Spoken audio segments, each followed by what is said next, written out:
நிறைய ஜென்ஸுக்கு வந்து இருக்கக்கூடிய பிரச்சனைகள்ல வந்து குழந்தையின்மை இருக்குங்க.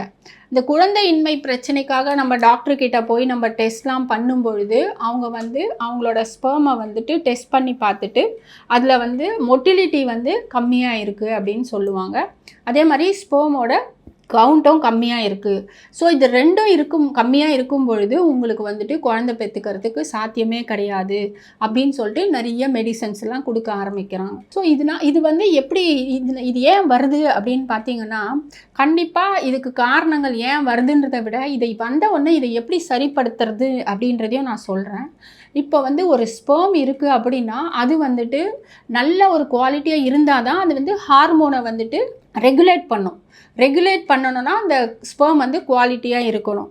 அதே மாரி இன்ஃப்ளமேஷன்லாம் இல்லாம ரெட்யூஸ் பண்ணறதுக்கும் இந்த ஸ்பெர்ம் தான் காரணமா அமையுது. ஆனா, இது வந்து எதுவுமே வந்து சரியில்ல அப்படின்னும்போது, கம்மியா இருக்கும்போது அது என்ன பண்ண முடியும்? ஸோ, அதனால தான் வந்துட்டு இந்த பிரச்சனையே வருது.